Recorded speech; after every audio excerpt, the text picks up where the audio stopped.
Just say, hey, you're listening to Cult of Reason. Just say something like that. I can't do it right now. I believe virtually everything I read, and I think that is what makes me more of a selective human than someone who doesn't believe anything. Cult of Reason. We're all monkeys. Apes don't read philosophy. Yes, they do, Otto. They just don't understand it. Cult of Reason. The only true wisdom consists in knowing that you know nothing. That's us, dude. I anticipate a deeply religious experience. Interesting way to open up a conversation. Hey there, it's been a while, but I decided to do another one of these. This episode is about love and modern relationships. I think this is a super interesting topic because relationships are very important to us, obviously, and it's so complicated with the psychology of love and all the socio-cultural factors that are in play with our relationships.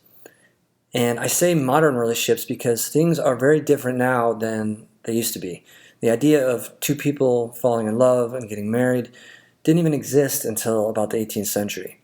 And for most of human history, marriage was more of a pragmatic arrangement set up by family and the local community for economic and political reasons. And it was stable this way for thousands of years because it was mutually beneficial for survival and important for maintaining the social order. So now we're free to choose who we want to marry, which seems like it's way better. But introducing romance and freedom of choice into the equation also creates new challenges for the stability of marriage. Being in love is intensely pleasurable and intoxicating, but it's not exactly you in your most rational state of mind. So it's pretty common that people make some impulsive, bad decisions, especially when they're young.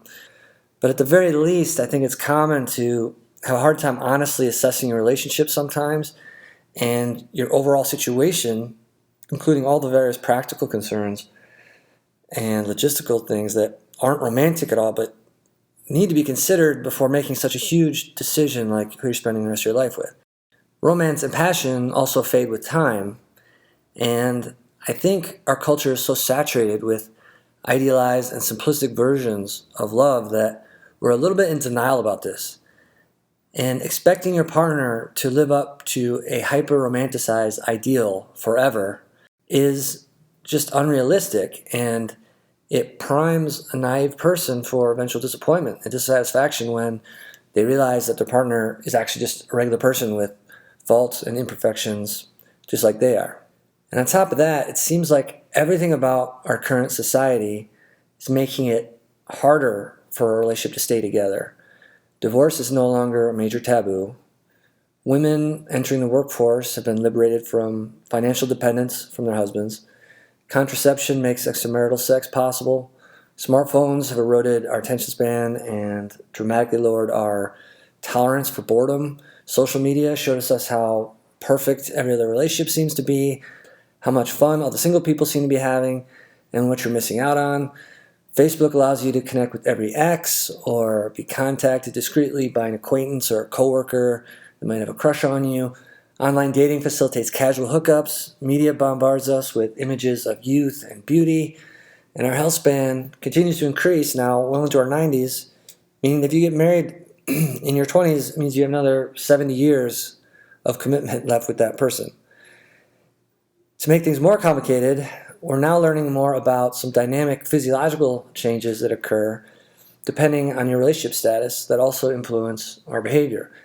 And that's actually the specialty of my guest today, whose name is Robin Edelstein. And she is an associate professor of psychology at the University of Michigan. And her research lab is interested in better understanding hormonal changes that occur in the context of romantic relationships, among other things. And we'll talk about her research, but she was also a good sport to venture out a little bit from her expertise and talk about some more broad topics on love and relationships also. So I did this in a wine bar, and right before I started, it was dead quiet and perfect. But, of course, right before we started, the place got packed, and unfortunately there's a lot of background noise. If you can stick with it for a few minutes, you'll probably stop noticing it so much, but sorry if that's annoying. At the end of the talk, I included a conversation with two girls I met at the bar while I was waiting for Dr. Edelstein. So without any more rambling, here's my guest, Dr. Robin Edelstein.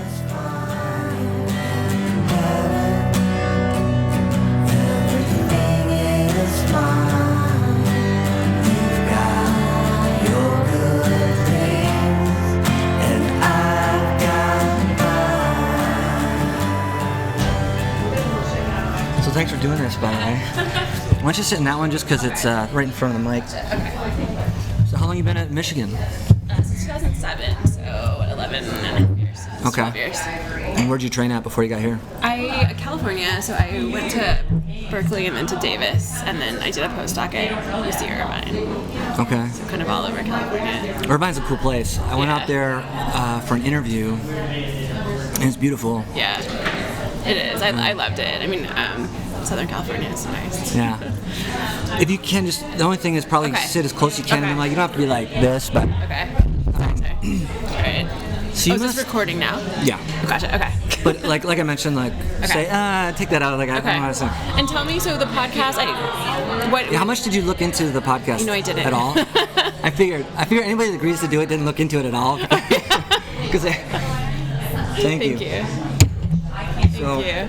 I have a massive following in Sri Lanka, but other than that, no, I'm just joking. This is kind of just a personal thing for me. It's a more socially acceptable way of reaching out to people to like have an interesting conversation. Mm-hmm. And then you just record it, and it's like, oh yeah, let's do a podcast. But if I would have just contacted a random person in general, it'd be a little weird if you want to meet up and. So that's what gave me the idea to do it. Do you listen to podcasts? I do, a lot. So there's I listen to podcasts all the time. Yeah, I was like, well, I could do one of those. You just need a mic and it'll be fun. So you must have so many interesting conversations when people ask you what you do. You know, sometimes people, when you say you're a psychologist, so people think that I'm like a clinician and then I help people. So I don't know, probably the distinction. And I do not. So I'm interested in people's stories and their lives, but I'm not trained to like really help them or anything like that. So I think sometimes people don't always. I don't know that people like tell me their relationship problems. Really? Usually they're like, they'll be like, relationships are the worst, or they'll say something like that. Or so they don't, Yeah, it's interesting. Like, I'm an overthinker in general, probably to my detriment sometimes. But relationships are no different. Like, I think about them a lot because obviously everybody's been in a relationship, either in one, out of one, want to be in one, just get out. And we all have all kinds of relationships. Right? It's one of the most essential things about being human is our social relationships. But I ask people about stuff sometimes, and sometimes they just look at me like, "You think too much. What are you talking about?" Or people get defensive because it's very emotional and very threatening when you start questioning some assumptions we have about relationships and if they're in a rocky relationship. Or they just blow it off as say, "Oh, you're so cynical," or "You've got a fear of commitment," or they just kind of blow it off. And what I think of is just like trying to have a sober, thought-out conversation about something that's important for everybody, and it has a pretty dismal track record right now. I mean, it's really a struggle for people to have fulfilling long-term relationships. Right. And it's changing. Society's changing so fast. But it is very hard to have a good conversation about relationships. And I don't know that. Do you think that the nature of relationships is really changing, or you think people are just? It depends on what time scale you mean. Looking for different things, or. I don't think people put as much in their relationship, like on their relationships in the past. It was sort of like you get married and that is one sort of piece of your life, but not sort of the main person. And that maybe, and that people didn't live as long, and it just sort of. Yeah, it's the whole idea of even having romance be a part of a relationship is new. Right. That's what I think as well. Yeah. So like. Throughout all of our history, marriage and pair bonding, love was not a part of it. Right. It wasn't even brought up. It wasn't even considered. That started maybe like 18th century. Yeah. And then it had different periods depending on the social structure. Maybe that. I just read this book, The History of Marriage, to like, because I knew I was going to talk to you just to like get some background. And it seems like romance was introduced instead of purely getting matched up for financial or family issues in the 18th century, and then as society changed, it continued to change in character, and maybe the peak of relationships was in the 50s, after World War II, when women were heavily in the workforce during the war, and there was this period of a decade where women almost relished the role of being home, being the provider. The man goes out, earns the money, is the provider for the family. And nowadays you say something like that and you'll get, bitched out as like, come on, get with the times. Like women are. So you have the romance aspect that's brand new, and then what's hyper new is this is the women's liberation and their economic freedom. And so now, it used to be the guys could vote when they weren't happy, and women were powerless. Right. Now women also are just as financially independent, so they can vote whenever. Right. I think that's a big part of it. Like, I don't imagine that people are less happy in their marriages than they used to be. I think they just are more able to do something about it, and women have more independence and autonomy. Yeah. Is my guess. But then you have to ask, like, what does it mean to be happy in a relationship? Yeah. And like what? Right. Like, are we putting? I mean, people have argued that. Like, you probably have heard some of this, that part of the reason why we're unhappy is we think that the person we marry has to sort of serve every need, and it's just putting too much of a strain on marriage. I totally agree with that. Do you know Esther Perel?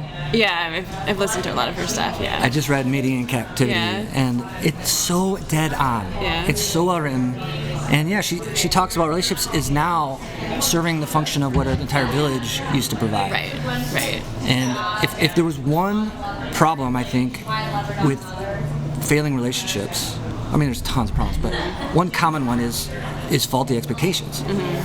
And you can't expect one person to be everything. Right. And it turns in. Have you ever heard of the book We by Robert Johnson? It's kind of more skewed towards men, but it's like a Carl Jungian analysis of this fable, this myth from the 13th century about courtly love, romantic love, and how a lot of times the romance and the bliss you feel in that is a projection of an ideal on this other person, and you're in love with feeling in love, and you're holding that person to completely unrealistic ideals that they can never live up to. And to have any kind of long-term success in a relationship, you have to look at them as a real person with all their flaws, and develop like an earthly love. Right. But then at the same time, it's very hard to do that and still maintain the passion that everybody seeks out with romance and love. Right. So it's just so difficult. Yeah. And I think then you cut yourself off from the rest of the world as well. Like, I think we need more than one person in our life. Yeah. You wonder if our Western version of relationships is a direct consequence of a lot of the loss in tribal familial community. And people are moving around a lot and don't have their family nearby, for sure. Yeah. And so that's, at what point do you ask the question, like, maybe the goal, maybe the social expectation of what a successful relationship is faulty. Yeah. It's not that you're with a faulty person or you're faulty. Because people get in a relationship and it fails and they think they didn't work hard enough, or they weren't up to it, or all these things. But you start to wonder after enough time, like, maybe we need to rethink these rigid expectations of what a relationship is, you know? Yeah, I agree. Have you read The All or Nothing Marriage? No. You heard of this? So Eli Finkel is a psychologist at Northwestern, and he's written about this, a lot of it, and sort of I think he's with some of Esther Perel's ideas as well, sort of like we are putting too much on this one relationship. Yeah. So I think it goes like along with what you're saying, for sure. So what would be the solution then? Yeah, I haven't read the whole book. I'm sure I think not, like, diversifying a bit, not expecting your partner to be everything. So enjoy the romance and the passion when it's there, but know it's going to fade, and then. Yeah. And so what if somebody asks you and says, "Well, I happen to be a very sexual person. I love the novelty. I love the romance. I love the dating. So if you're supposed to be with somebody for 50 years, then I'm just supposed to not have that in my life for 45 years? And there are people who make that work, for sure. You know, that. And I think that, I'm sure that is part of his book as well, like sort of like opening it up, or not expecting this one person to be the everything. Yeah. And I'm not sure also that, like, the assumption that all relationships, like, if a relationship ends, it's a failure. Right. I mean, the idea, like, I don't, like, I mean, it's very stressful, but, you know, people have 20-year marriages and kids, and then it ends, and I don't know, it doesn't totally seem like a failure to me. Yeah. And this idea that if it's only a success if you stay together for 50 years. Yeah, for the rest of your life. Anything less than that is a failure. Right. And so I think people can have, like, multiple successful relationships, and maybe that's a piece of it too, that you know, you enjoy it while it's good and constructive. What about the idea that why can't you love more than one person at the same time? Do you think that's a social issue that we're just closed-minded to, and that there's nothing, if we thought of it differently, that, you know, you could do that? Or I mean, there are people who believe that and have done it successfully, I think. I think would be a hard thing. I think it's hard to do, but certainly that is one approach, you know, and well, like all the things, alternative lifestyles, I guess, fall into that category. But like, so I can intellectually, so I know most of your research is mostly on heterosexual couples. Is that mostly, true? Yeah. Mostly. So if you just take a basic, separation of relationships into heterosexual and homosexual, I think. So I have a couple friends that are gay, and they have, I think, the best mix, because they have a very active sexual life outside of their marriage, right, and it's not a threat, right, and they have the intimacy and the stability and the intimacy, the connection, but they can sit at a dinner party and they can talk about their exploits with other people. Right. I think that being able to talk about it is important. But the only reason that works, I think, is because men know other men. Like, if I was dating me, I wouldn't be threatened that I went out and had sex with somebody on a fling, because I knew that it didn't mean anything to me. And guys can kind of make that that and inference. I don't think it's as common in lesbian relationships. It's not, probably, yeah. And so I think so that's different. a big difference, yeah. And that's interesting too. Like, I want to ask you about is the mix of biology and cultural influences on relationships, and how that interplays with a lot of the testosterone stuff. But if you're a guy and you're dating a woman, I don't think it's this controversial to say women. The majority of women, there's always exceptions, but women are sexually aroused and excited by different triggers than men in general. Sure. In that a lot of times it has more to do with an emotional connection with the person. Right. So how is a guy so the idea is we're going to have the sexual fling on the outside to satisfy our sexual urges, but we're only going to do that because it's not going to threaten our relationship. How can a guy realistically go into that relationship with a woman when he knows that if she's interested in this guy sexually, there's an emotional component too, and that's so threatening. Right. So how the open relationship thing, just I can't see how that could work. And I think it's also, it's in some ways like an arbitrary distinction to say that something is like only sexual or like, you know, like I think in practice it is harder than it probably seems, you know, that even with men, I think it can be. Well, speaking for men, most men can draw extremely sharp boundaries between physical sex and anything emotional, and for good or bad, you know. I can't speak for women. I think it's certainly possible for women as well. I mean, I agree there's probably some gender differences there, but but I think, I don't know actually enough about it, but I think there are men who get jealous as well. Oh, absolutely. You know, and like women who would sort of like this kind of, like, if I think of, you know, people that I know who would like to do this and their husbands are not. Okay. Absolutely. You know, so I don't have a good sense of whether it is as clear cut as that. Partly due to their testosterone and their estrogen level. Maybe. I mean, there's huge differences in people on the outliers of the bell curve, right? So there's always going to be women that are more like men, and some men that are more like women emotionally with relationships. But the vast majority. I don't know. I don't know that anyone is really, like, I don't know if there's data on that. You know, like whether, I mean, there's data on people who are in these polyamorous relationships, but whether, I think it's still like a very new topic, and people, so to understand sort of what are people getting out of it, are the people who want to be doing this and are not, people who vice versa, like are engaging in it and don't want to be, things like that. So, I don't know. Like often in these things, there are fewer gender differences than people assume there are. Going Fewer to be. what? Gender differences. Oh. Like people think the differences are really big, and they are there, but often they're quite overlapping. Like it. So I don't know how big it would actually be. So where do you fall on, in general, the issue of biological versus social differences between men and women? Because I know on a liberal campus like U of M, there's recently been an insurgence of this idea that, the extreme example, or the extreme viewpoint would be it's all cultural, social. Right, which is ridiculous, obviously.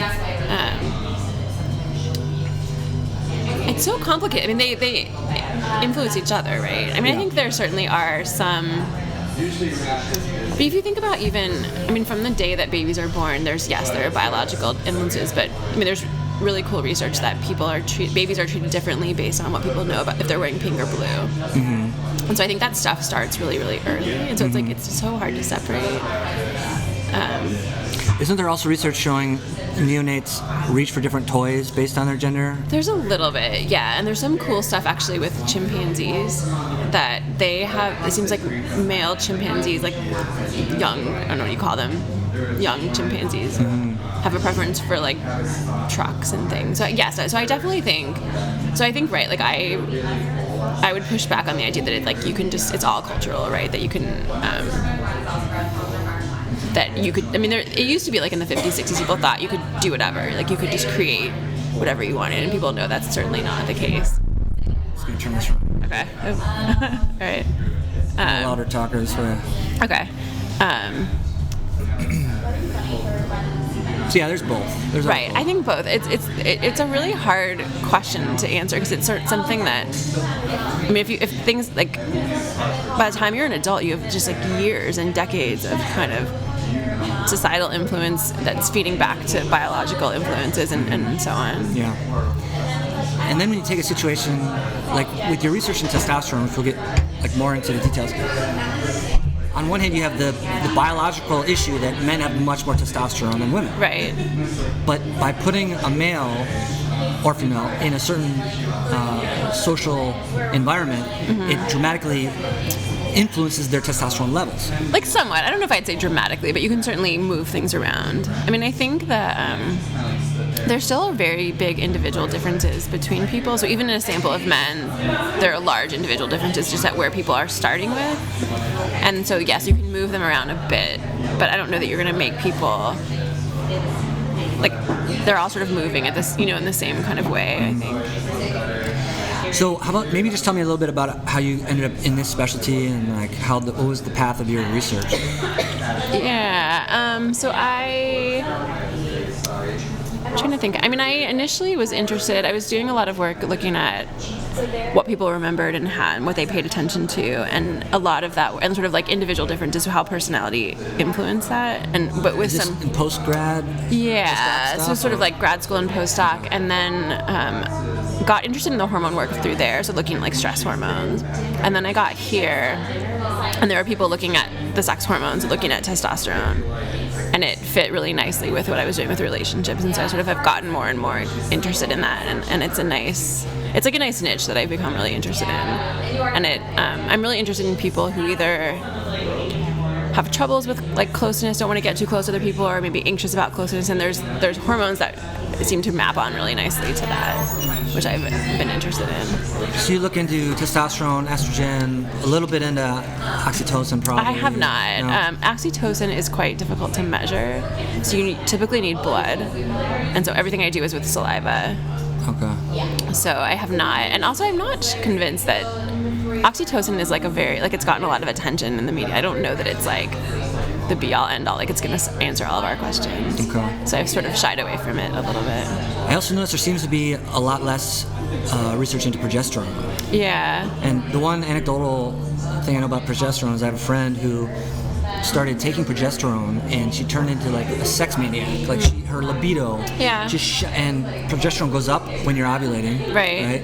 And so it seems like a very ripe hormone to look into. And some people are looking at it in terms of like sex drive and things like that. I don't know what necessarily the reasons are for people get excited about certain hormones and not others, I think. But I've done a little bit with progesterone, but not not much. And we've measured it in some of our studies, but I haven't really done much with it. Okay.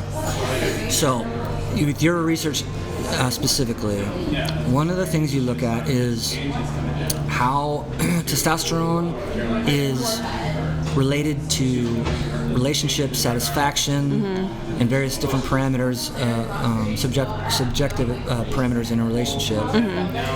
And it's based a lot on the model of attachment orientation, right?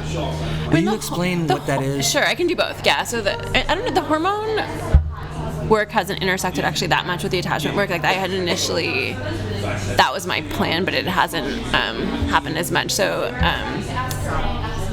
the idea with attachment the idea is that we sort of very, very early in life, we develop these expectations about the people who are close to us and what we can expect from them, and that, you know, are people there when we need them?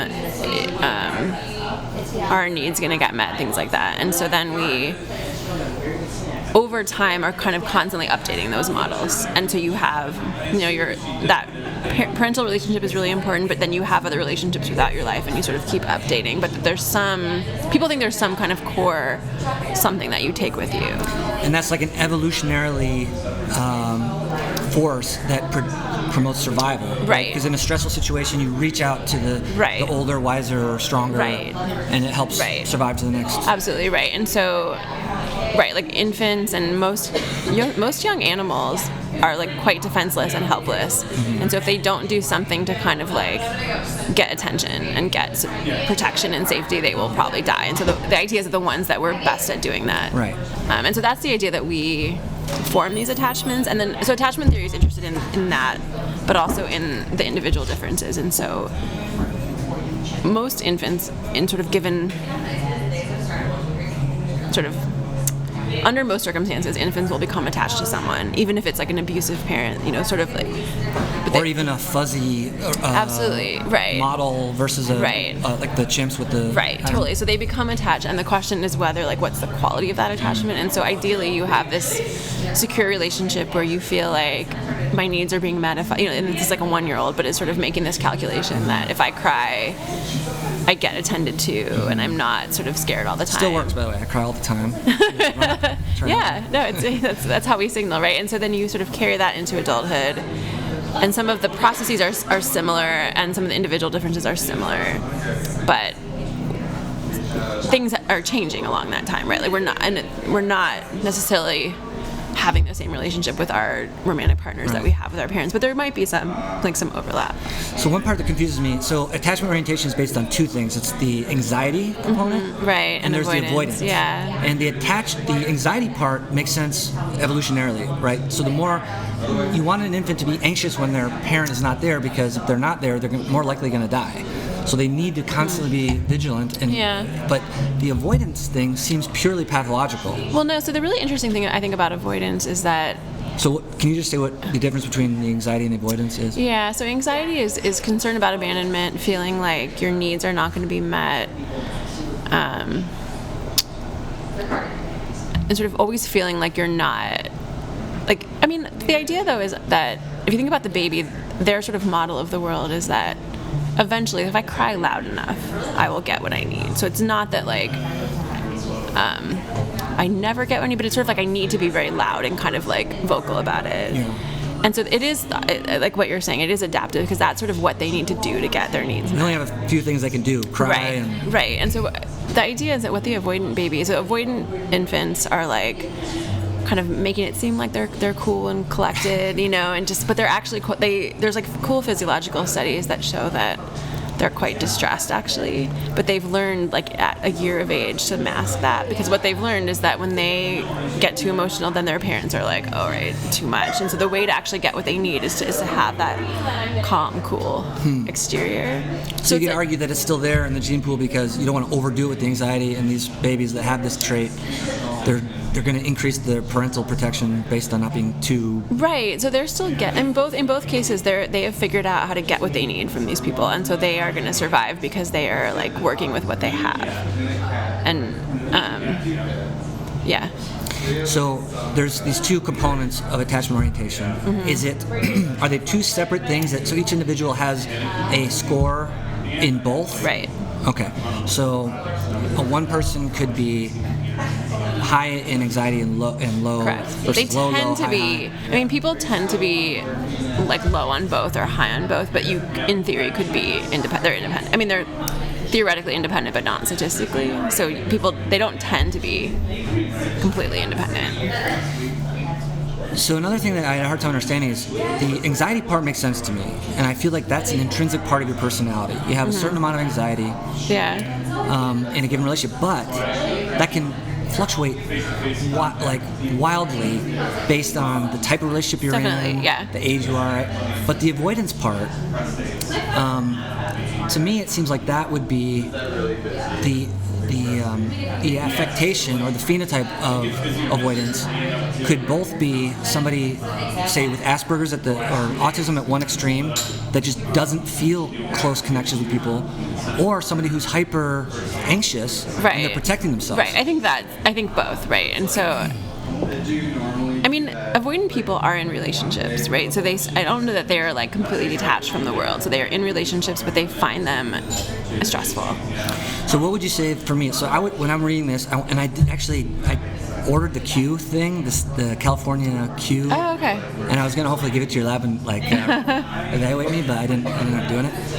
But when I read about it, I feel like when I'm not in a relationship, I'm avoidant. Okay. Because I also tend to be very emotional and I get very attached. Mm-hmm. So the avoidance is more of just a purely protective mechanism. Right. And then once I'm in a relationship, I flip over to more, you know what I mean? Mm-hmm. Which is very different than somebody who just doesn't like to be close, doesn't like to... Right. And so I think there's certainly like situational fluctuations. And I think you can think about too how the person that you're in the relationship with can affect how you feel as well. So someone who is like pushing a lot of closeness could make you a little bit avoidant if that's sort of too much. Right. And someone who is quite avoidant can make you more anxious as well. Or the more unpredictable somebody is, or the more they cheat on you, that's going to raise your anxiety level. Right, and for good reason, right. And so I think the idea is that there's some core thing that we carry with us throughout relationships, but not that we're like, that there's no change. So like most personality psychologists think that there's evidence personality is fairly stable. Right. And so I think of attachment as like somewhere. the big five, is that the best indicator you think still? And those are pretty stable. And attachment is stable, but much less so, because it is dependent on sort of your relationships and your circumstances and things like that, in a way that personality is not. It seems so dependent, so variable.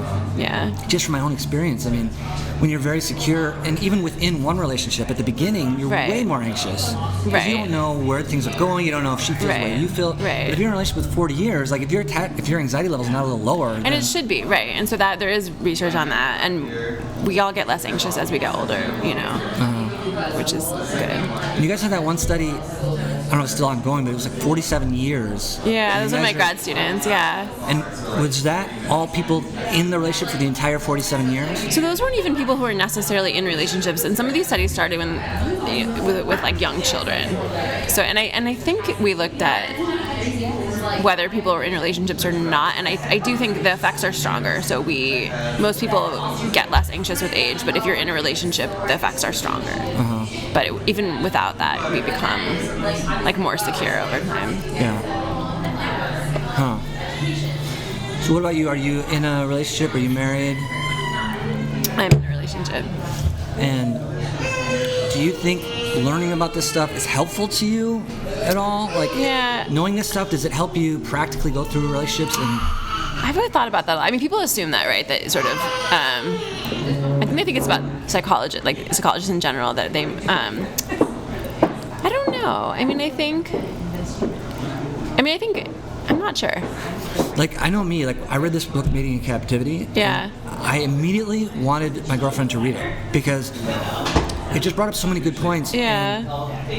And what makes me anxious in a relationship is if I'm in there with somebody who has completely unrealistic expectations of where things are going,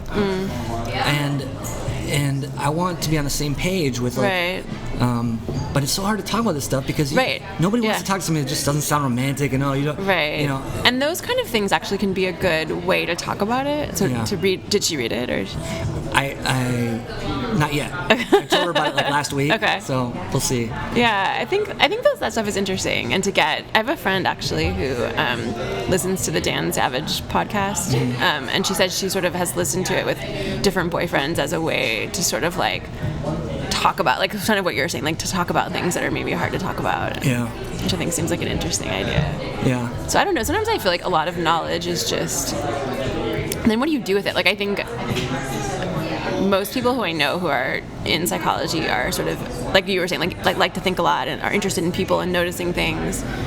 But like just noticing them and documenting them and observing them is different than sort of knowing what to do with that information. Yeah. You know, like how to change it and make things better. Yeah. I mean, once in a while I read things that I'm like, oh, I could think about how I could apply this to my life sometimes. But I think it's hard. I would say it'd be a lot of pressure to be like a relationship expert or a psychologist that focuses on that, because it's like, oh, you've got it all figured out, like you know all this stuff, and which is also, I think, like I wonder if that is even true. I mean, psychology is sort of I would imagine one of the few fields where that is even a thing that will come up, right? Where people say, how can you study X if you're not this? And we did one study. I have one study where we collected data from lesbian couples who are having their first child. And at one point we were trying to just recruit and advertise, and someone pushed back and they were like who are you? I mean, they were feeling concerned about someone from the outside coming in to like study, you know, like to try to recruit lesbian couples, and she was concerned. What were they concerned about?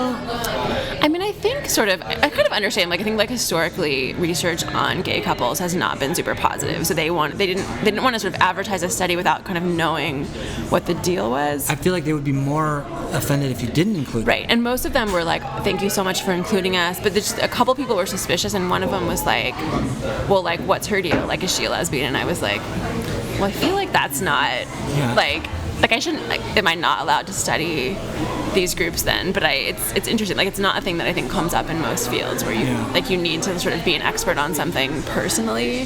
Yeah, it's very touching. I mean, it's very emotional. There's almost nothing more emotional than your romantic relationships with people. And it gets hard too. I think I teach an undergrad class occasionally in relationships, and it's, to a certain extent, I would like people to talk about their own experiences. To a certain extent, I'm like, all right, like enough. We don't all need to know about, you know, your personal experiences. Yeah, there must be such a wide variation of people. Some people just want to talk about everything. Yeah, and like not appropriately. Yeah, and I've had students who like email me and say, like, because it's hard to get into the class, it's small, and they'll be like, well, I'm in a relationship, so I feel like I should really be in your class. And I was like, well, what? You know, so it's like most of your classmates probably are as well. Yeah. There's some kind of relationship. But it is a tough, I mean, it's extremely complicated and a difficult topic when you're an adult, let alone when you're 20 and your prefrontal lobe hasn't even formed yet, and like they're still figuring out what's going on, and it's got to be so confusing. But I think it's positive. The more, I think a lot of the problems stem from just burying your head in the sand and like, oh, we're in love, I don't want to think about it. And having like words and concepts to talk about, I think, are actually quite helpful. Yeah. And also knowing some of this stuff, like I think knowing that, I mean, there's some things that are quite consistent, which is like passion goes down over time and things like that. That it's like, even saying that to some people though, they look at you like, not for me. Like you just haven't met the right person. Right, which I don't. Right, and so I think knowing that no, this is normative. It doesn't, but also doesn't mean that the relationship is over or should end. But just like this is a thing that happens. I mean, I imagine too, like talking to people who have been in very long-term relationships would be as useful, right? Like knowing that yes, like I find it interesting hearing from people who are like, yeah, we've been together 20 years. This whole year was bad, which I think for like if I had a bad year, it's bad like a long week is tough, but right, and so that somehow you figure out a way, if that's what you want, to sort of work through that, and you know. Yeah, it's so complicated. It's like, at what point do you pull the parachute and get out? Yeah. It's like, we signed up for this commitment together, no matter what, for the rest of our lives, which is a huge commitment. And so you could, you know, okay, we had one bad year, but we got through it. We had 5 bad years, we got through it. Like, what point do you say, like, life is short, like, I'm not going to... Right, and different people, I think, have different thresholds for deciding that they are going to throw in the towel, or that it's not worth it. So where do you think... So one of the tough things about life is our social and cultural ideas of what is normal changes way more rapidly than our institutions. Like marriage. And our institutions change a lot more rapidly than our Paleolithic, instinctual, genetically evolved urges and instincts, And so with the digital age and the online dating and the social media and the women's liberation and financial independence, like every day there's another barrier to what we consider a traditional relationship. And how do you see that changing or adapting over time? I don't know that it's changing that much. Like, I mean, do you think? I don't know. I mean, even though people have, like, yes, in theory you have more options, and I think probably women especially have, like, probably perceive fewer barriers to, like, divorce and things like that. But I don't know that it changes the fundamental nature of relationships. I guess it depends on the difference between stability and contentment and happiness. So you could argue that in the 60s and 70s, relationships, or actually for all of history, relationships were very, very stable.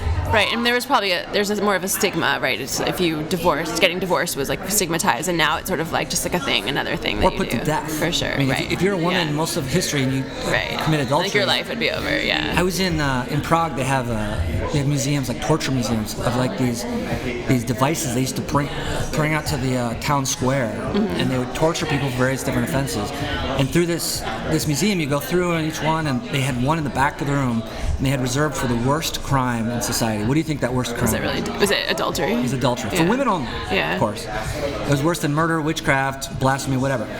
And so not only was it frowned upon societal-wise, or, you would kill or stone. That's crazy. And so those relationships were very, very stable. Right. It doesn't mean they were happy. Mean good, absolutely, or right. good, but they were stable. And so now you have this problem of how are we going to maintain stability and happiness at the same time with all the different variables. Right, and people talk about that in the context of arranged marriages, that, oh, look how successful they are because people don't get divorced. But it's not clear that, it's not clear they're like less happy, but they're not, because you stay together doesn't mean that you're happy necessarily. And that's why when you try and make the argument of how tough it is to be in a long-term relationship, if you say the divorce rate, that's only part of the picture. Because say the divorce rate is 50%. And I'm not sure it actually is that high anymore. Like, I think people throw that number out, but I think it may not be that high. It's been 50 forever. People just say that number. Right. I have no idea. I think it's lower, and I think it depends, like, on what does that even mean? Like, 50% of people who get married get divorced, and certainly the divorce rate is higher if you've already been divorced. Like, I don't have a sense of like what that actual demographic is, and I think people just like throw it around there, and I think it's not true. But you could argue that a divorce is an unsuccessful relationship, at least for those two people, but that's not a strict enough definition, because if somebody's miserable in a relationship that doesn't get divorced, that still counts as a horrible relationship. Oh, right, and it's still also quite bad for kids to be in a bad, like, it's not like it's better to stay together for the kids necessarily. So if you have 50%, just hypothetically, they get divorced, but then you have another 30% that don't get divorced, but they're miserable because of relationships, because of kids, because of religion, all these other. And so if you really want to try and come up with a number, like how often do two people get together and they have a successful relationship, it gets very difficult defining what a successful relationship is. And it's up to them, right? If they feel like it's successful and happy. But it's rarely the two people agree to what's successful, right? So we could be married for 20 years. I would say, well, I had a successful relationship. I thought this was great. I'm going to move on. I met this cute young girl, and thank you so much for this successful relationship. It was amazing. And that's not going to go so well for your wife, you know? Right. So it's not that easy just to say, well, it doesn't necessarily matter on the amount of time, as long as you get something out of it. Right. It's so complicated. It is, but people still somehow they do it, and they are muddling through and figuring it out. But can we get another? You want another? No, I'm good. Thank you. I'll take one more little one. I'm gonna go to the bathroom. Okay. All right. So one of the other controversial things about relationships is the contribution of like instinctual, biological desires versus cultural, societal ones, right? And there's two camps. Have you ever heard of the book Sex at Dawn? So that book's all about saying we're more like bonobos than chimps. And can you talk a little bit about the difference and what you think is more? I don't know that distinction quite as well. I mean, I think it's like it seems silly to me to have these two camps. Like, I think both are important, and I think they're But at least theoretically, we evolved from a predecessor, and we have certain genes and predispositions based on that. Right. But we also then have a ton of like culture put on top of that. I guess, can you just describe maybe the difference? So we share the genetic homology with chimps and bonobos equally, and they have very different lifestyles. Can you describe the two differences? So I don't know that I know that much about it. Bonobos basically, sex is egalitarian. It's that true? And the chimps are more the pair bonding ones. Chimps is more based on like alpha male takes the resources. I thought the bonobos were more like us. So I may not know this very well. Well, some people think we're more like bonobos.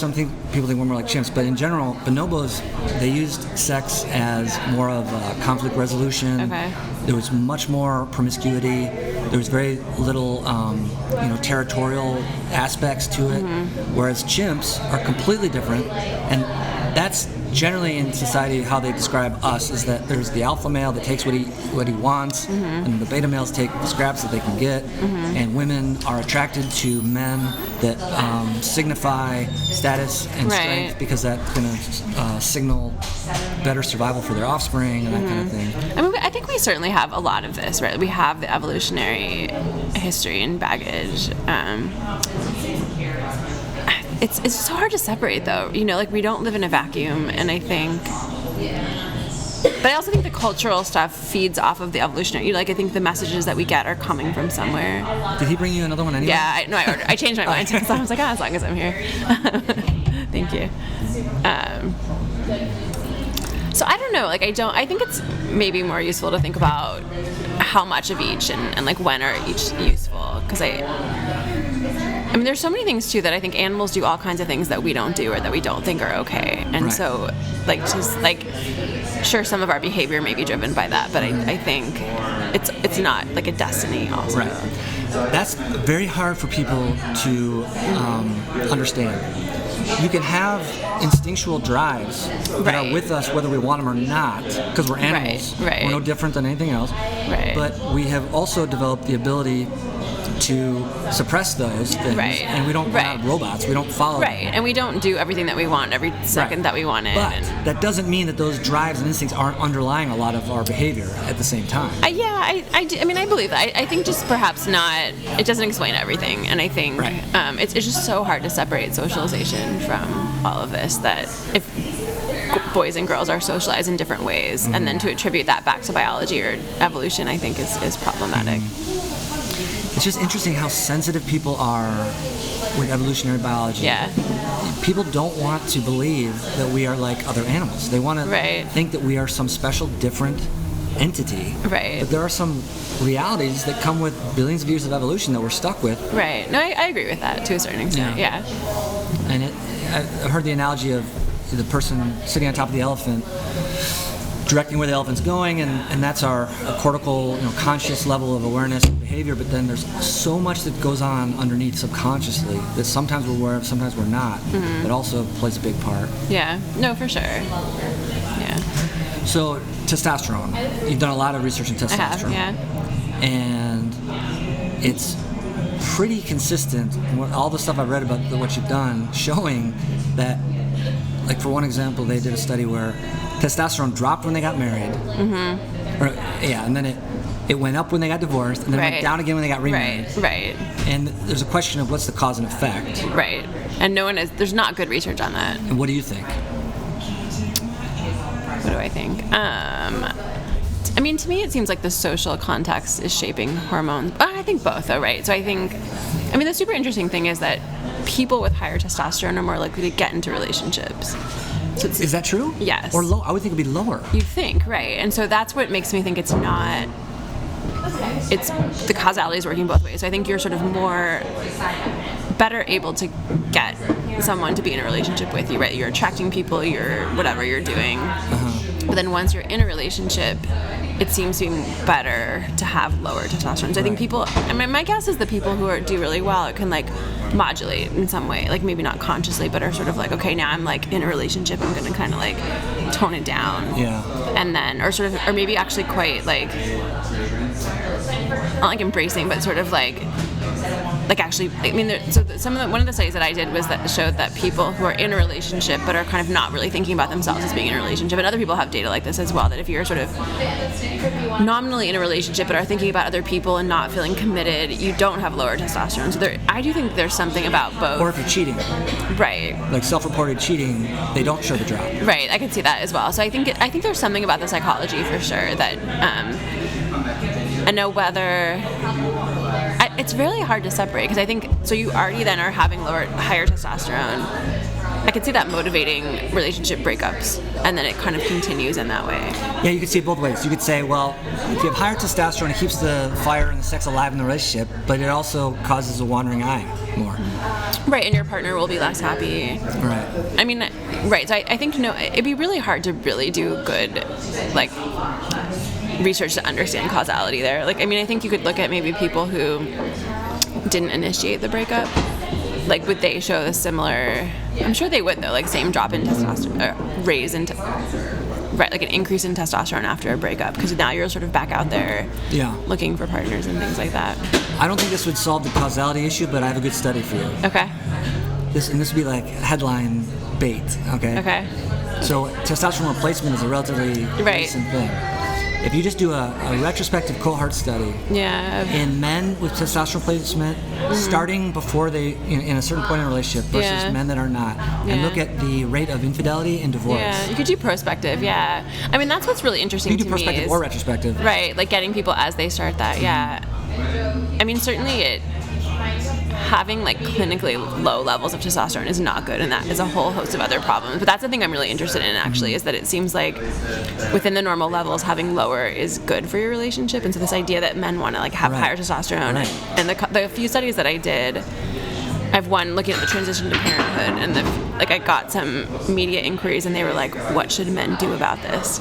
Like, and I was like, first of all, it's a very small decline, and also like I think it's good. Like, I don't think they need to run out and like do something to get their testosterone back. Yeah. It's so interesting, because I actually I have a few friends that are doing testosterone replacement, and they make the argument that I feel more alive, I feel younger, I feel healthier, I feel happier, and like I feel more robust. Yeah, and that's going to add to my relationship. I think yes, I'd be curious to know, like, I mean, it's hard because if they're sort of like depressed before that and testosterone is helping with that, I think that would be good for their partners as well. But I would be interested to know like what the partners are experiencing.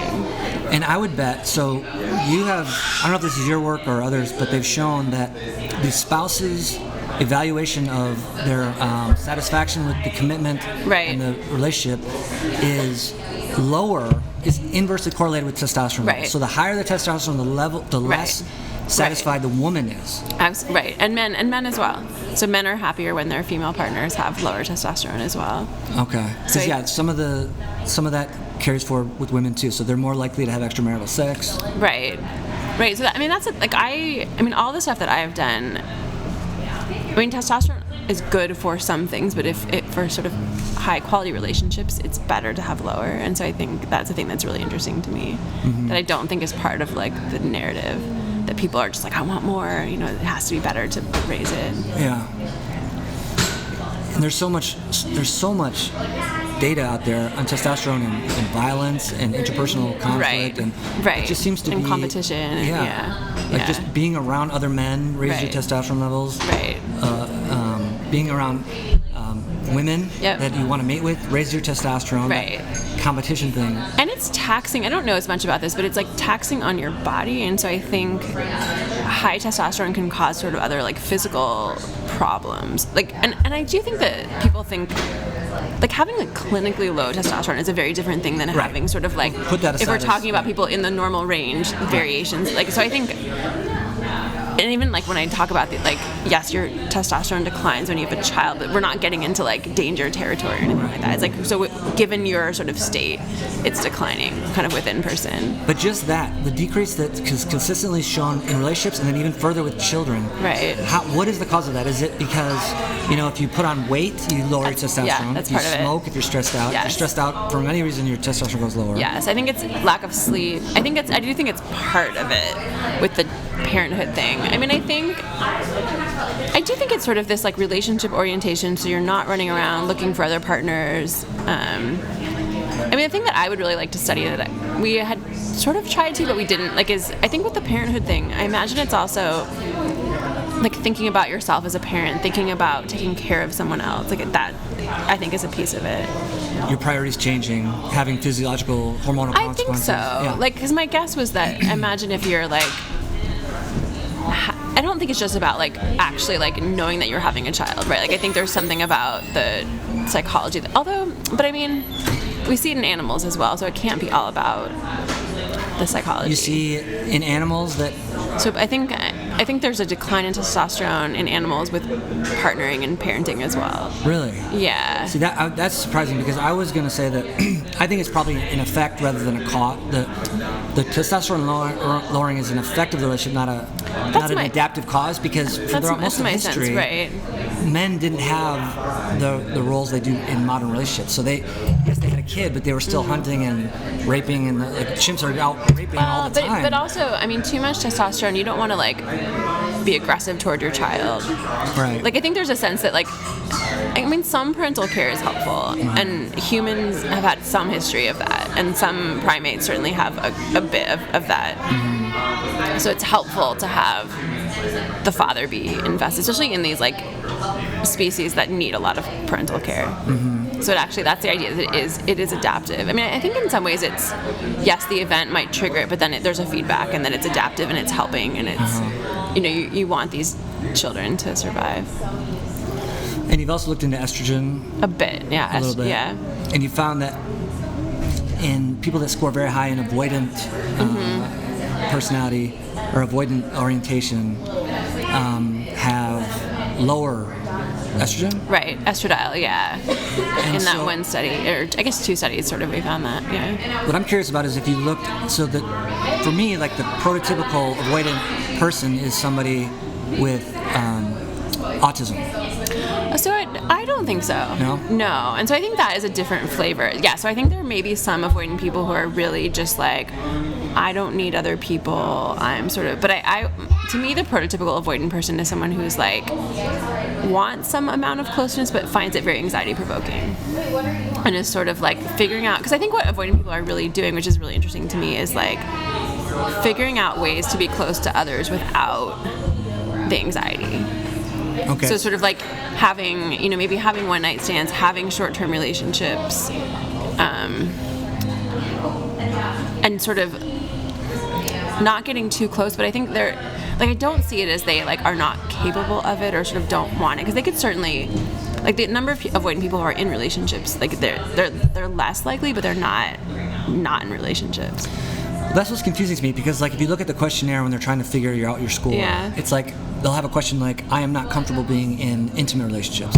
Right. And the answer could be, so from 1 to 10, it could be a 1 at the lowest for 2 completely different reasons. One could be I'm not interested and I don't feel those emotions, or I'm so petrified of those feelings that I avoid it out of self-preservation. Right. And I think there's 2 sort of flavors of avoidance depending on how anxious you are as well. And so I think the high avoidant, low anxious person, I still don't know that I would call it like autistic, because I think it's just more like detached a little bit. But and this is like a debate that I don't think people have really solved, but I definitely think that avoidant people are doing things to sort of keep themselves in relationships, even though it's like stressful. And one of those things, and there's not good data on this, but it seems like they tend to be pairing with anxious people. Maybe, which I think is like a perplexing. That kind of makes sense. I think to me it makes perfect sense. But I think if the idea is like, I don't want to get close to anyone, like that's not like. Exactly. Yeah. So I think there's like an interesting thing where it's like, well, this other person is going to sort of help maintain the relationship. I mean, the thing that has never made a ton of sense to me is why an anxious person would be attracted to an avoidant person.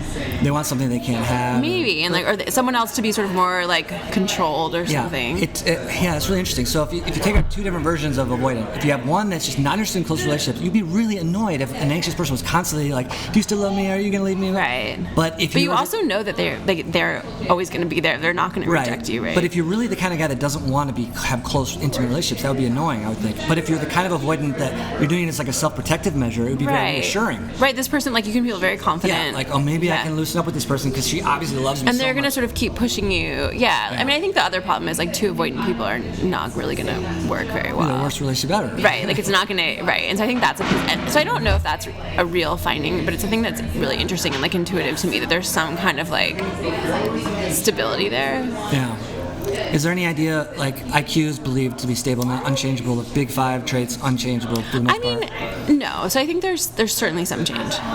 So they're quite stable, but there's definitely change. And IQ I don't know as much about, and I don't know that I think about that as, like, personality per se. Yeah. I just meant as an example of something, part of your cognition that is surprisingly stable. Right. So attachment, I think, is the idea. People seem to think that if your social context stays the same, your attachment will probably stay the same. So, and usually if you have sort of like warm, supportive childhood, everything is, sort of like, you'll sort of be a secure person throughout your life. But if your situation changes dramatically, that's when you see more changes, for better or for worse. So what's the, do you have like the next project you're excited about pursuing? So I still would like to figure out this, what are the social interactions that make testosterone go down. So I think I've been thinking about a lot is that everyone is very interested in when testosterone increases, so like in competition and all the things that you mentioned, but I'm really interested in, and there's some evidence actually from like parents and children that interacting with children can decrease your testosterone. Can decrease? Yeah, which makes sense to me, and I have not seen any evidence that interactions with romantic partners can do the same, but it seems like that has to be the case, and so I'm really interested in sort of thinking about that and what are the contexts that might make that happen. It looks like, at least from the picture I saw, your lab has a lot of fun. Like I love this stuff. Like if you get students that are just curious and into psychology, and they are, and it's a lot of fun, yeah. So like I did a lot of like molecular biology, like bench pipette work. Okay, and you were undergrad here, did you say? Or are you med school? Or? No, I was undergrad at Arizona. I did med school at Wayne State. Okay. I did MD PhD, so I did like 4 years of just bench research, which was also really cool. What's the PhD in? Molecular or developmental neurology, neurodevelopment. Okay. Which I don't use now at all. Okay. But it was fun, but a completely opposite end of the spectrum of like the social sciences. Yeah, I enjoy it. It's fun. I mean, there's always that sort of line of like, it like cuts close to home for everyone, but I think it makes it interesting. Yeah, everybody's in a relationship or used to be in one, or thinks about them, or has thoughts about it for sure, or like intuitions. And we tend to think of like the relationships that we know are normal, but we talked a little bit about like history and how this is so new in history, but then still in contemporary society and lots of other cultures, it's completely different. Right. I mean, this is like a little experiment that's been going on for such a tiny amount of time, and it's interesting to me. People just like, oh, this is normal, and there's very little. I'm overly introspective, so I always get annoyed when people have zero introspection. Like, how do you not think about this stuff? Like, it's so complicated. Yeah, I enjoy thinking about it for sure. How are you right now with your grant money? Is it like a stressful period? Because I know it's just like wait. Yeah. So you got money, you're good, and then you got grant deadlines. I've not really gotten a big grant, so it's a thing I'm stressed about having to get. Like that's a thing I need to do. That's the thing you do need to do? I would like to. Because to do, like, the hormone work is expensive, so I've been able to do a lot of it with internal funds or like small grants, but it's quite expensive.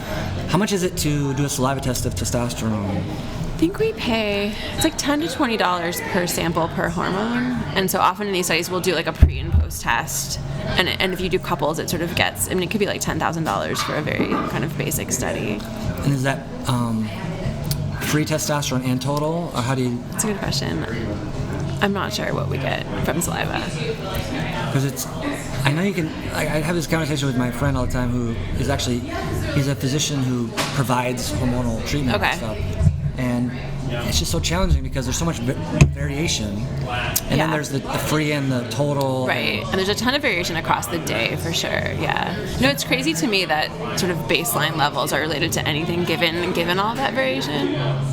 Yeah, it's just I told him I wanted to do an experiment, and I don't know if maybe this is already done, but just take a testosterone reading 3 times a day for 3 weeks. Yeah, I think there's a lot of variability. I still think, I'm not totally sure about this, but I do think that between person variability is higher than the within person. So I think even when you see fluctuations within the person, people start at such different levels, especially I think within men, like the range is just very, very large. Yeah. But I don't know that anyone's really done that kind of study, like, because I think it is quite expensive, and the variability is complicated and problematic. And it's such a challenge because it's one thing to say, if your testosterone drops below this level, you're going to be sterile, you're going to have all the problems with that. Right, and I'm not sure what that cutoff is. I don't either. But I know that there's a wide range of normal, in quotes. Definitely. I mean, we certainly see that in our studies, for sure. And so there's a transition lately in medicine of, okay, we're good at treating disease. Hopefully preventing disease even better. But what's the optimal amount of all of these different things? And how do you know if the range of normal testosterone is 20 to 60? Should you be closer to 50? Should be at and my guess is it's probably like 20 to 200, or like I don't know. Like, I could be wrong, but I think it's quite large. It's a huge range. Yeah.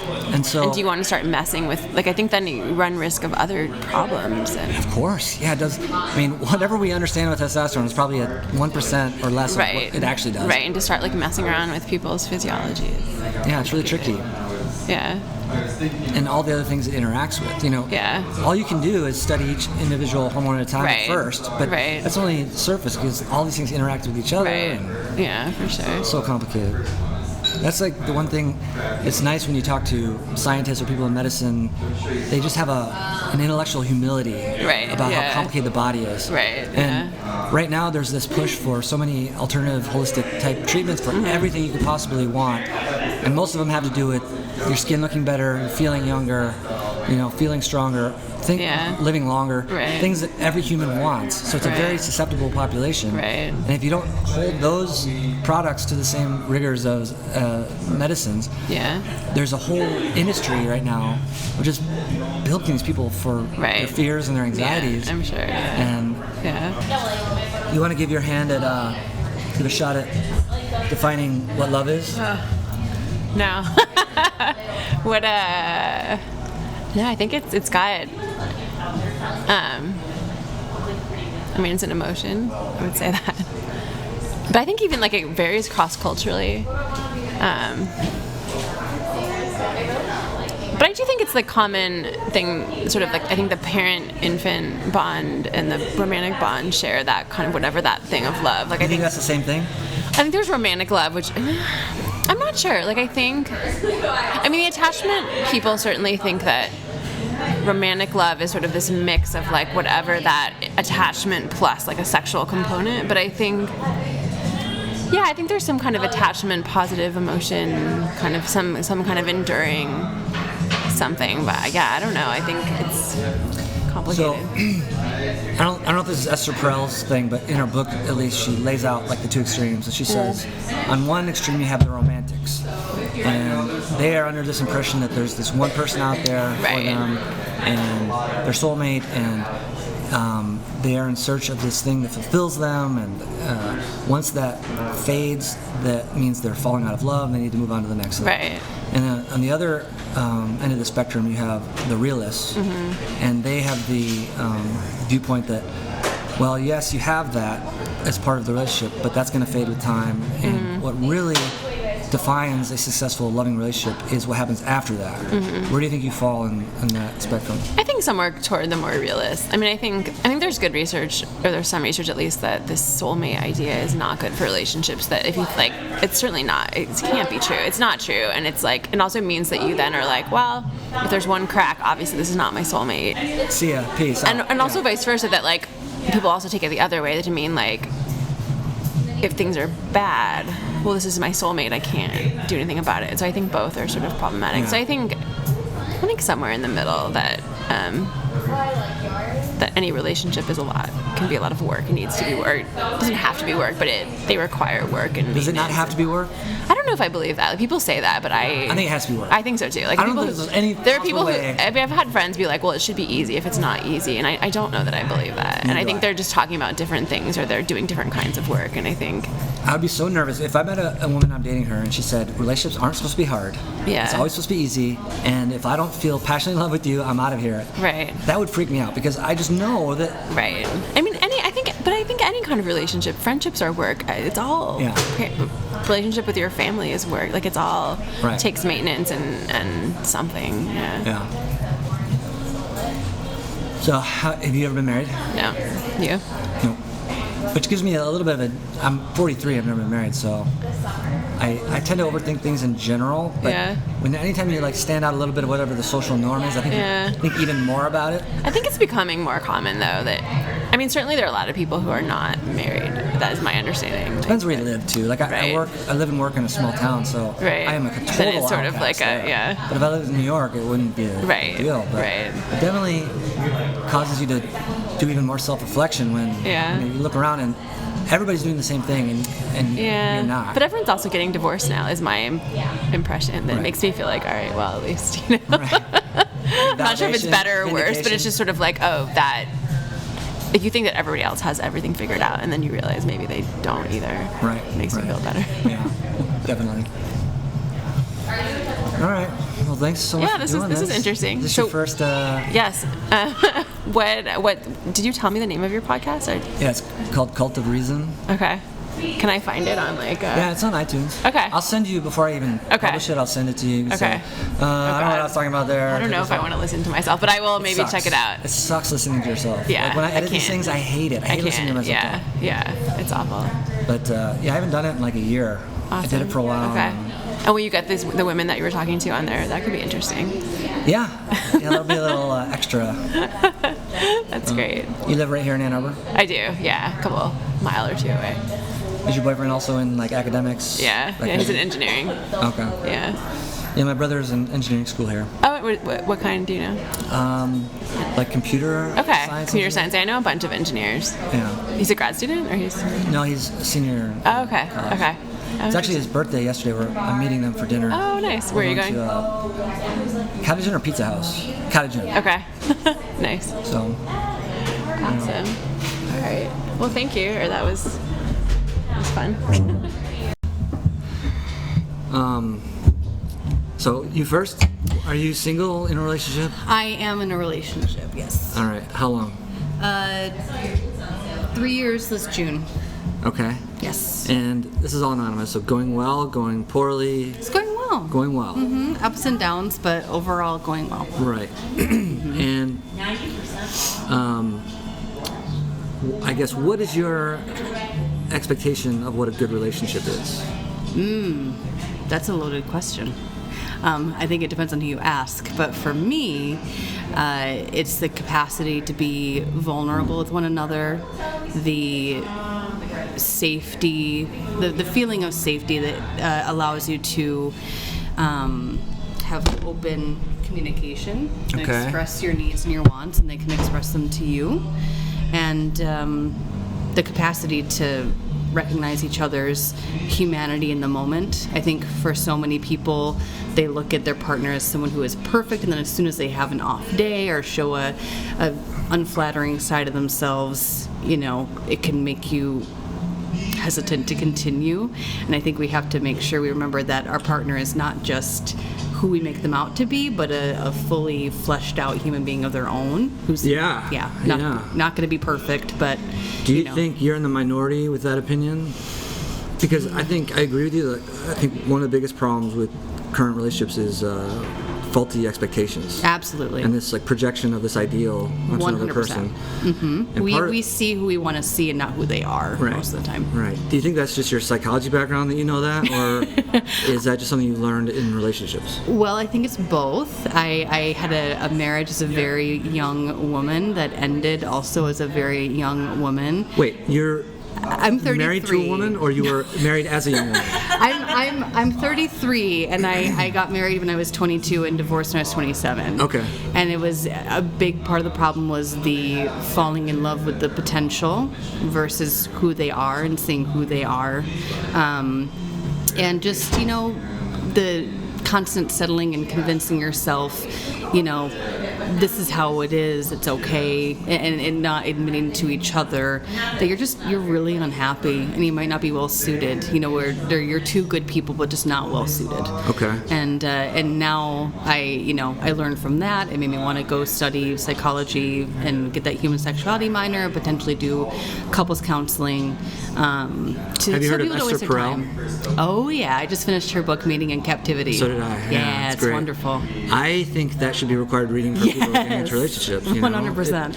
Because I think that's the biggest problem is these expectations that people have, and it's difficult to talk about this with people because they either get defensive because they're in a relationship and they don't want to think about it. They don't want to think about the possibility that the love and romance could fade, or they're just completely unaware of it and they're not interested in talking about it. They say you think too much, or you sound cynical or jaded. Sure.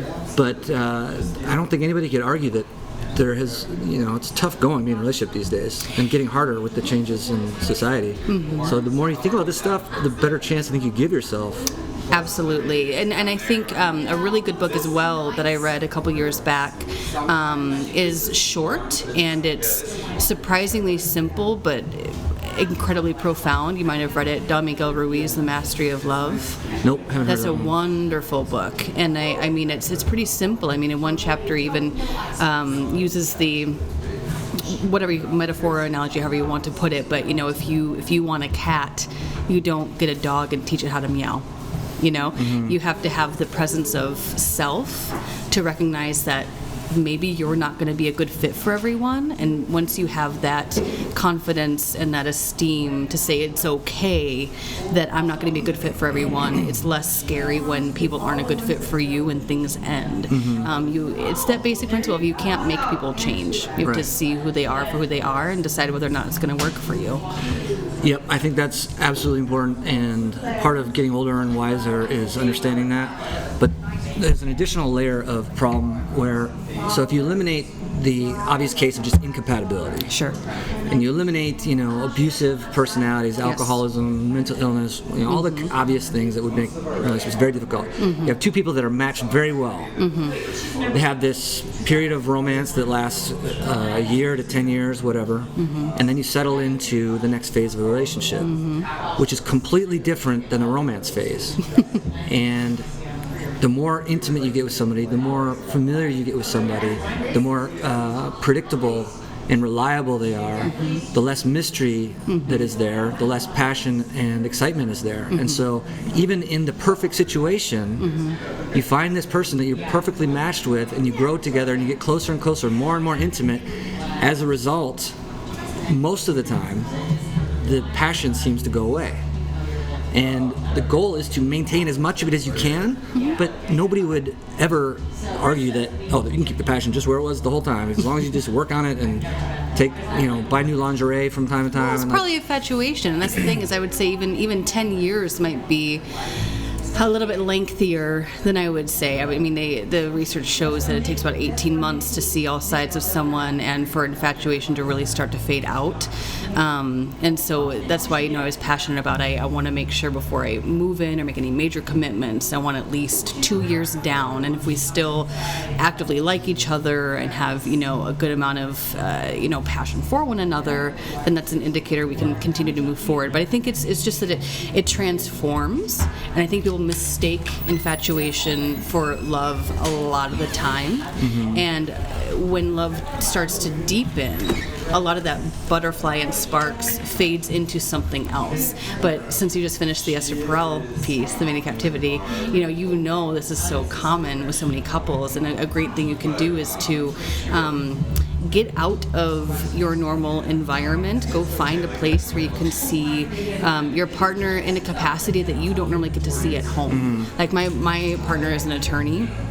And so the thought of being able to go see him... Turns you on to see him in court? I would love to see him in court. I would love to see him in court. And when I start to, see him get passionate about what he's talking about and what he does, it reminds you that this isn't just the person who forgets to put his dishes in the dishwasher, forgets to do the laundry or what have you. Whatever can help remind you that this person is not someone that belongs to you and is there because they're required, but because they're choosing to be there.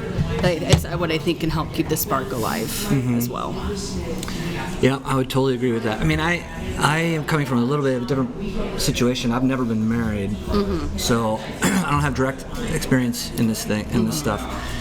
But, and it's also a little more difficult because I think my information is skewed a little bit towards the unhappy versions of relationships, because people are maybe a little more likely to talk about things that are wrong in their relationship when they're unhappy than just randomly start talking about how great their life and relationship is. Well, it'd be bragging, wouldn't it? No one wants to brag. Or, when you're single. No. Oh, well, shh. We don't name names here. We're being recorded. All right, so are you also in a relationship? I am not. Not in a relationship. So you're single, and what's your relationship history? Have you ever been married? Oh, dear God, no. So it scares you to get married, the idea? No, I'm only 22. Okay. So you're just too young, but do you want to be married someday? Eventually. And what do you expect, if you could project out your ideal marriage 10 years in, how do you imagine that would be? Or expect it to be in a happy relationship?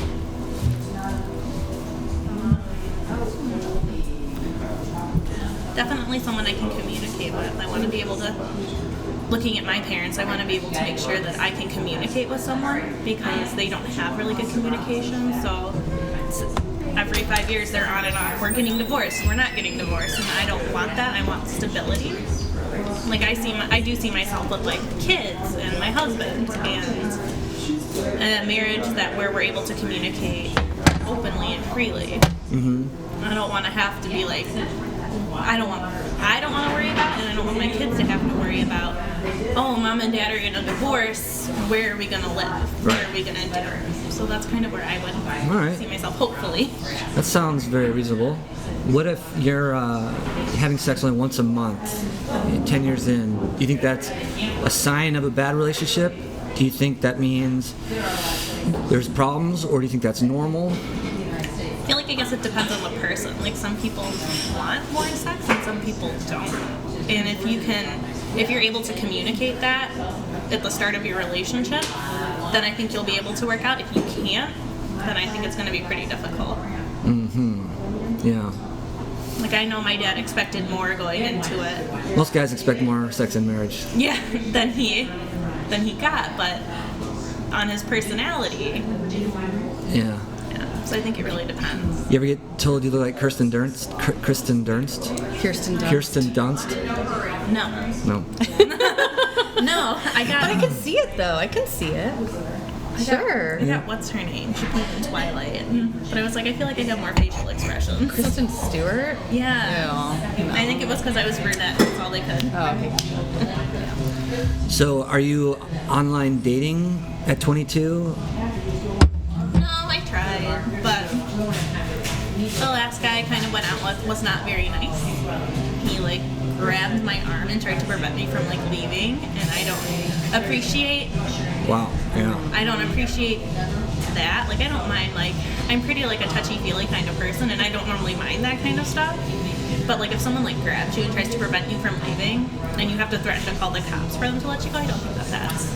Yeah, I guess you could file that under a bad date. Yeah. That was the first time you went out with him? That was the first time I went out with him, yeah. I'm a little skeptical about online dating.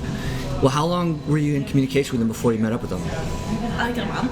Really? Yeah. And he totally turned out to be a freak show after talking to him did you talk to him on the phone? Mm-mm. So just text? Just texting, yeah.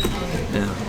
What's the thing about online dating is it's so easy to hide who you are. Mm-hmm. It's so easy to hide who you are, and I feel lucky. My friend and I did meet online, but we were unique in the fact that we still wanted a commitment, kind of what we saw in our own parents, which I don't think is as typical for our age group. I'm 33, he's going to be 32 this year, and I think there's a lot of people that don't have an interest in the settling down, let's commit to one person, whereas he and I both had the perspective of there's a lot of beauty to be found in the deepening of a relationship over decades, and I think that's really, really rare. I feel like religion though played a big part because he's. Well, yeah, we both grew up in very strictly religious households, and we both have kind of detached from those upbringings, but I do think that one of the things we kept from it was the importance of partnership. And I don't think we would let it go so long that if we were both miserable, we would keep going. I think we both respect ourselves too much for it. But it is something we each wanted, and we got lucky that that was the case. So you described some components of what you would think is a successful relationship. How long does it have to go to be successful? Like, if you have a great relationship for 10 years, is that still successful, or do you have to be together for the rest of your life? That's an excellent question, because I mean, having been divorced once before I was 30, can I say whether or not that relationship was successful? In ways it was. We both learned something, we both grew, we had wonderful times even though there were bad times. And I think that a successful relationship, essentially, it can be 10 years. And if over that 10 years you realized you were growing apart and had the respect and care for one another to not lash out and take the waning of that relationship out on each other, if you had the presence of mind to say, this was a really wonderful experience and I wish you well, but I just don't think that this is benefiting me anymore, and I don't think that I'm benefiting you anymore. I think it's all about how you uncouple. If you're going to not spend the rest of your lives together, if you can uncouple in a way that shows respect for the time you shared together, then I think that's a success. It's just so hard because part of the agreement is a commitment. Sure. And you committed for 10 years. It's not, it's not, yeah, but when the other person is like, well, what do you mean? I didn't commit to 10 years. I committed for life. Yeah, and humans used to live for 35 years, and now we live for 80 or more.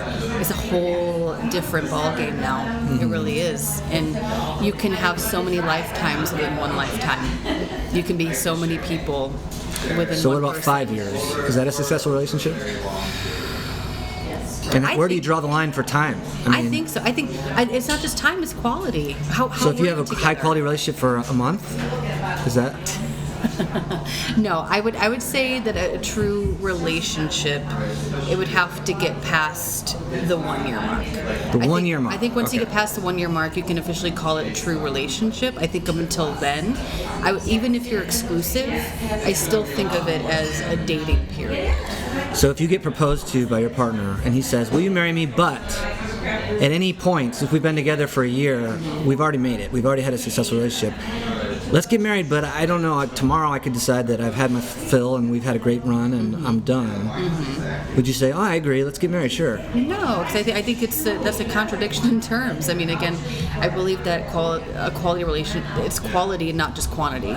It's not just length of time, it's how much did you learn, how much did you give, what did you give to one another, how much did they add to your life, and how much did you add to theirs? I mean, if I would never marry someone after just a year again. I mean, I got engaged after knowing someone like a year and a half, and now that I know that you can continue to date and have a long-term relationship, but as far as marriage goes, or just saying we want to be committed just to one another for the rest of our lives, you have to give yourself at least, in my opinion, at least 2 years before you go down that route, because it's impossible to know someone in just 6 to 12 months. Right. It just is. Yeah, it's just so tough because two people getting in that situation of marriage, it's assumed basically that you're staying together forever.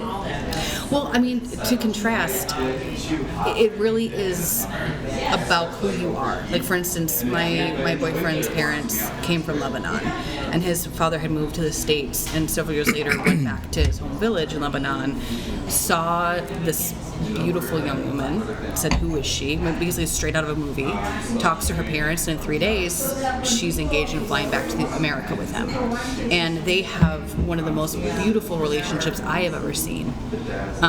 But it's because they were both people who believed in respect and honor for your partner, and in give and take, in flexibility, and in like one argument doesn't mean the end of the relationship. And they developed a beautiful marriage despite only knowing each other a very brief time. You know, they dated within the marriage, and so to speak. It's so subjective to whoever the person is and what they want on the inside. Yeah, and it's so hard to know what's going on in somebody else's relationship. Mm-hmm. There's so many. You can't know. You never know. You can't know. And but I hear that is an argument for a lot of, pro-marriage argument. If you're, debating with somebody about somebody who's cynical and says, the success rate of marriages and relationships is so bad, and all that, they'll say, well, look at this couple and this couple, they seem so happy, and really it doesn't. It's Seeming completely is meaningless. different Yeah, you never know what's going on. Just like you never know. We live in an Instagram world. What's actually happening besides those perfectly posed and filtered Instagram photos? No one knows. I mean, and if anything, I volunteer at Safe House Center, and I want to devote a lot of my time once I get my MSW to helping women who are trying to get out of domestic violence situations. And I hear over and over again that the marriage or the relationship seems so great from the outside. No one knows what's going on behind closed doors. Mm-hmm.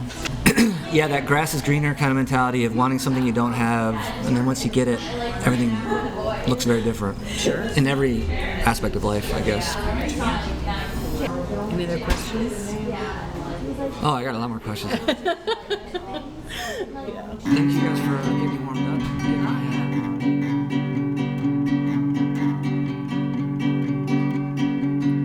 True love will find you in the end.